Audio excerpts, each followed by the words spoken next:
Brain హెల్తీగా ఉండాలంటే పాటించవలసిన టిప్స్ ఏంటి? హాయ్, నేను doctor Ayodhya Krishna. First tip ఏంటంటే కోల్డ్ షవర్స్, అంటే చన్నీటి స్నానం చేయడం వల్ల ఏంటంటే మన బ్రెయిన్లో బ్రెయిన్ స్టెమ్ అనేది ఉంటుంది. బ్రెయిన్ స్టెమ్ యాక్టివేట్ అవుతుంది. ఈ బ్రెయిన్ స్టెమ్ ఏంటంటే హార్ట్ రేట్ని, బ్రీతింగ్ని కంట్రోల్లో ఉంచుతుంది. ఇంకా బ్రెయిన్ స్టెమ్ ఏంటంటే మన యాక్టివ్గా ఉండడానికి, అలర్ట్గా ఉండడానికి యూజ్ అవుతుంది. సో దట్ రోజు ఉదయాన్నే కోల్డ్ వాటర్తో స్నానం చేయడం వల్ల మన బ్రెయిన్ స్టెమ్ యాక్టివ్గా ఉంటుంది.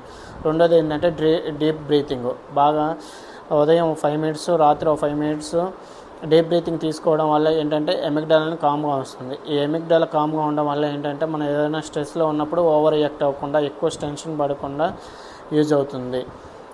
మూడోది ఏంటంటే స్లీప్. రోజు 7 నుంచి 8 గంటల వరకు అన్ఇంటరప్టెడ్ స్లీప్ కానీ, డిస్టర్బ్డ్ స్లీప్ లేకుండా నిద్రపోతే మన హైపోథాలమస్ యాక్టివేట్ అవుతుంది. హైపోథాలమస్ యాక్టివేట్ అయితే మన హార్మోన్స్ రిలీజ్ చేస్తుంది. నెక్స్ట్ ఎనర్జీని ఎక్కువ ఇంక్రీజ్ చేస్తుంది. నెక్స్ట్ ఆకలి కూడా నార్మల్గా ఉండడానికి యూజ్ అవుతుంది. సో దట్ లేట్ నైట్ నిద్రపోవటం కానీ, డిస్టర్బ్డ్ స్లీప్ కానీ ఉండడం లేకుండా చూసుకోవాలి. ప్రాపర్ స్లీప్ అనేది చాలా ఇంపార్టెంట్. నెక్స్ట్ వాకింగ్ ఎక్కువ చేయడం వల్ల హిపోక్యాంపస్ అనేది యాక్టివేట్ అవుతుంది. ఈ హిపోక్యాంపస్ యాక్టివేట్గా ఉంటే ఏంటంటే మెమరీని ఇంక్రీజ్ చేస్తుంది, మన లెర్నింగ్ కెపాసిటీని ఇంక్రీజ్ చేస్తుంది. సో దట్ మార్నింగ్ ఒక హాఫ్ అన్ అవర్, ఈవినింగ్ ఒక half an hour physical exercise ఉండేలాగా చూసుకోవాలి. నెక్స్ట్ ఫుడ్ ఏంటంటే డ్రై ఫ్రూట్స్ ఎక్కువ ఉంటాము, లేకపోతే ఎగ్స్ కానీ, డార్క్ చాక్లెట్ కానీ ఎక్కువ ఉంటాయి.